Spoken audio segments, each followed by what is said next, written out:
Xperia 1 Mark 6.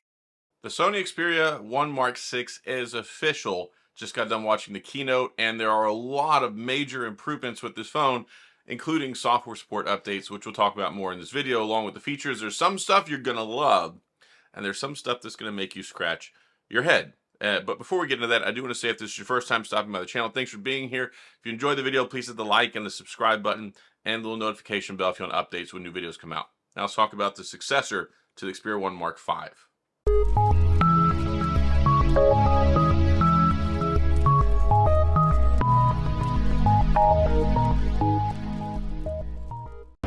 This is the latest flagship model, the Xperia 1 Mark 6. Let's take a closer look. So the Xperia 1 Mark 6, it looks fantastic. Of course, we knew about a lot of this stuff going into it ahead of time. We did get confirmation today. It does have the 19 by 5 by 9 aspect ratio. So this is the last one, the Xperia 1 Mark 5, that's going to have the 21 by 9. Of course, it's still a good phone, but we do have some significant updates, and I'm so happy that Sony actively listened and made some of these changes. But I want to talk about the bad thing first, and it may not necessarily be bad. I'll let you decide. So we knew that it was switching. No more 21 by 9, no more 4K. The presumption was it was going to be Quad HD Plus, but it's Full HD Plus, which as soon as I heard that, I was like, what? Why is it Full HD Plus? There are, I guess, some pros and cons for that, but one of the major things they've changed with the screen, in addition to the aspect ratio, in addition to the resolution, is 50% brighter than last year. I know some people had complaints about the Xperia 1 Mark 5 not being the brightest screen that you could get, and when you take a look at a lot of the competition now pushing over 2,000 nits brightness, I haven't done the math, I don't know what the exact nits brightness is, but 50% brightness is an improvement, and it has a new outdoor display mode for the sun, so it will help so you can see it when you're outside. That's one of the things you need with the phone. If you're going to use it, especially for your content creation, you want to see the screen, you want to see it how it's actually represented so you can make the best content possible. So brighter screen, lower resolution, no more 4K, but it does have a new refresh rate variability. So instead of just being 120 hertz all the time, which really was not good for the battery life, and that was a limitation of the 4K. They couldn't figure out how to get it to work right, I guess, to where we got 120 hertz where it could throttle down with that variable refresh rate. It's now a variable refresh rate from 1 to 120 hertz, which is going to significantly increase the battery life, which is something they've touted. So they have a new, more dense battery that's got new battery technology, 5,000 milliamps. So the Xperia 1 Mark 5 had 5,000 milliamps, but battery life was not the most amazing, although I did find it quite good. So they're saying you're supposed to be able to get 2 days of battery life. I don't have the phone yet. I haven't tested it yet. I hope to get one soon once they announce it for U.S. market availability. Right now, it's, I guess, just Japan or international. And just so I get the price out of the way, we don't know the U.S. pricing yet, but they're saying it's €12.99 starting, and they have two models. The 256 with 12 gigabytes of RAM, and then you can get the 512 with 12 gigabytes of RAM. So the 256 is €12.99. The 512 is €13.99, and of course it still has the expandable SD card slot, which is nice, so you can put that in there. I think it's still up to 2 terabyte. And in addition to that, you have eSIM now. So we have eSIM, and you have a regular SIM card, and of course it's still the same as it is with the Xperia 1 Mark 5 and previously, where you can remove the SIM tray or the SD card slot with just your fingernail. You don't need a special tool to carry around to do that. Also, some other big improvements. We have the Snapdragon 8 Generation 3. We have a pretty big emphasis on AI. It's the most AI capable chipset in Android right now, plus it's the most powerful. So you're going to be great for gaming, great for photography. From what I was watching in the keynote, it does look like there is some significant improvement when it comes to AI stuff using some of Sony Alpha technology. They've combined the camera app.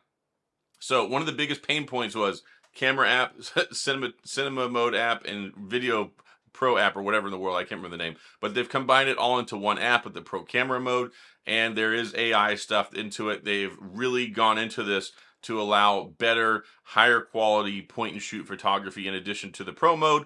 Of course, you can go in and do everything manually still. So that's really exciting. I can't wait to test that out whenever we get it. And it's got wireless charging, reverse wireless charging, and I don't know what the charging speed is. That's something I'll have to find out later, but I'm hoping it's faster. That would be nice. But when you have 2 days of battery, it doesn't have to be that fast because you can just throw it on the charger at night before you go to sleep and be good for ideally another 2 days. So we've talked about the screen, we've talked about the battery, talked about the chipset, camera's notable improvements. It's the same primary sensor and the same ultra wide as last year, but they've made big changes with the telephoto. So one of the great things about the telephoto we had last year was that 3.8 to 5.3. Whenever it came to the optical zoom, now it goes up to, I believe, 7.1. It's 85 millimeter zoom to 170 millimeter zoom.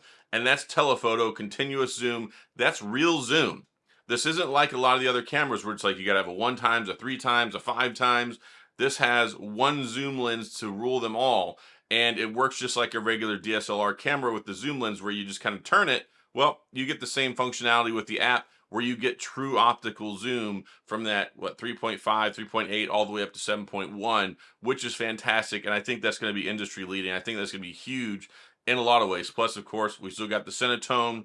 We've got the 120 frames per second 4K recording capabilities. Even though you can't watch it at 4K on your phone, that's going to be the biggest heartburn point for me, I think. I don't really understand this. I think they could have still gone away with Quad HD Plus, especially because the thing is, you may not be able to notice it. I mean, when I was watching some other video, it's just under 400 pixel per inch density, which is fine. I mean, it's higher than the Retina display that Apple uses on their lower end phones.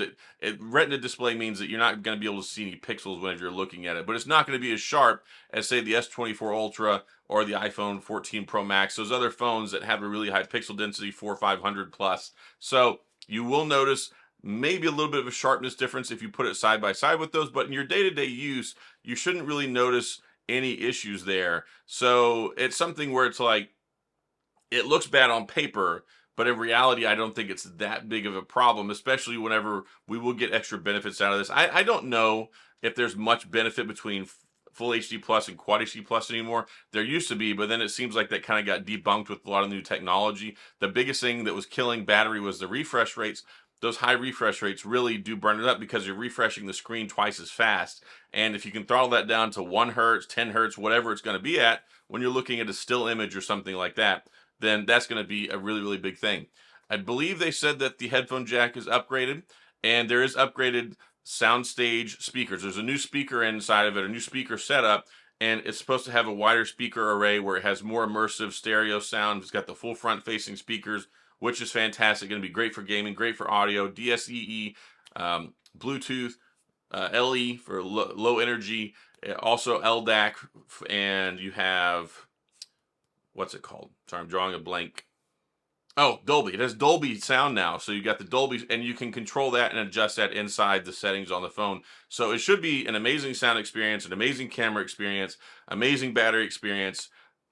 And then you get the full power that you get with the Snapdragon 8 Generation 3, and that's going to be great for gaming too. And having that wider screen aspect ratio is going to be better for gaming. It might be a little bit better for typing. I've really enjoyed how it's been with the Xperia 1 Mark V in previous series because I like the more thin line, more one-handed approach. This is going to be a little bit more boxy for most people. It does still have Gorilla Glass Victus 2. It has the dot texture design on the back too, so you're still going to get this nice texture back, which I absolutely love, and it's not plastic, which is fantastic. And then you still got the contoured edges, and you've got the shutter button still, which is really cool. And apparently the shutter button will have some incorporation with some gaming, so maybe you can use it as a trigger for like playing Call of Duty or something like that. They are an official partner with Call of Duty Mobile, so I expect them to be industry leading in the gaming department as well. This should be an amazing gaming phone. It should still have pass-through charging, which means that whenever you're playing on a charger, it uses a straight pipe power from the power adapter instead of draining it off of your battery. So it's straight through power. So it should still have that. So screen changes, not crazy happy about. More software update support. So we've been asking for this for a long time. Previously, it was 2 years of operating system upgrades, or at least it said 2 operating system updates and 3 years of security patches. We've now moved into the 3 years of operating system update, 4 years of security patches territory. I think that's perfectly fine. Most usable shelf life on a phone for most people is about 3 years. So if you get 3 years out of it, you get a 4th year for security patches. They've been way better with security patches and updates. We got Android 14 a lot faster than I thought we were going to.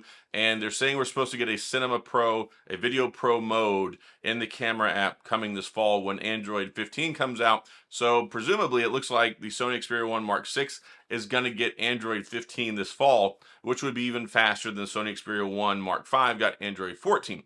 So I'm really happy about that as well. So I think that the storage configuration is still fine. 256 baseline, perfectly fine. You got the 512 model. It comes in 3 colors. One's like a, I can't remember what the color names are, but there's a black one, like a white kind of cream colored looking one. And then there's the khaki green again, which I have the khaki green and I love this color. So I'll probably get that again. Pre-orders are available, I guess, in Japan. I don't know exactly what market, but the non-international, non-US model is available for pre-order now. It's supposed to be launching in June. I don't know exactly when in June yet, but it's supposed to be launching in June. We'll have to see how quickly it comes to the States. My guess is probably July, probably end of July would be my guess. And I'm hoping I can get a review unit from Sony here in the near future. I've been talking with them, so they were very kind to send me the Xperia Mark 5 this last year and let me test that out early. So we'll cross my fingers. I may have to just go ahead and buy the international model so I get as quickly as possible. I have a very, very low amount of patience and self-control when it comes to these phones. The Sony phones are my favorite. So I think there's a lot of good here. I think there's a lot of really big improvements. It's going to be better for night mode, better for zoom, better for video, better for content creation, and better for gaming, and better for all-day battery, better screen, other than the Full HD Plus. Like, if it was Quad HD Plus, I think people would be perfectly happy with that. That's really, especially for a $1,300 plus phone, really makes a lot of sense. So I don't know why they went that route, because they're going to catch flack for it, even though in day-to-day usage, you're probably not going to notice really any much difference at all. But whenever you go from 4K to Full HD Plus, it really leaves you kind of scratching your head. So I think there's a lot of good here, a lot of improvements, a lot of great stuff. And I don't know if they upgraded the selfie. I'll have to find out more about that later. I hope they did, because I think it needed to be upgraded. So I didn't see that. But again, the announcements were just like an hour ago. So I wanted to go ahead and get this out, let y'all know it's here. Pricing, updates, upgrades, changes, new performance improvements. And it really seems like they listened a lot. Better battery. Oh, it has a heat chamber now. It finally has a vapor chamber for like the first time. So that's going to be better for heat management, better for gaming, better for over battery life. So there's been a lot of significant improvements. A lot of people worried about heat, got the vapor chamber. A lot of people worried about battery, improved battery. A lot of people were worried about the camera stuff, improved cameras, improved AI. A lot of people hated the multiple apps and complained about that. Unified into one app. So it really feels like, oh, also improved speakers. So it really seems like they went out of their way, listened to the feedback, and are giving us a much, much, much better phone. I will let you know exactly how much better once I finally have my hands on it. But that's all I got for this video. Hopefully you enjoyed it. Hopefully you found this helpful. Hopefully you're as excited as I am. So if you have any questions or comments, please go to the comment section. I'll do my best to get back with you. If you enjoyed the video, if you found this helpful, if you like the Sony content, you're in the right place. Hit the like and the subscribe button and the little notification bell if you want updates when new videos come out. And also, I try to do all this the best I can. This is all from memory after watching the event. So if y'all ever wonder why, like, whenever I just talk. I watch something, I consume the information. This is one continuously shot video with just me talking. So this is all from my memory. So I tried my best. If I miss one or two things, then I'll cover those later. But that's all I got. So as always, thanks for being here. I appreciate you watching, and I'll see you guys next time.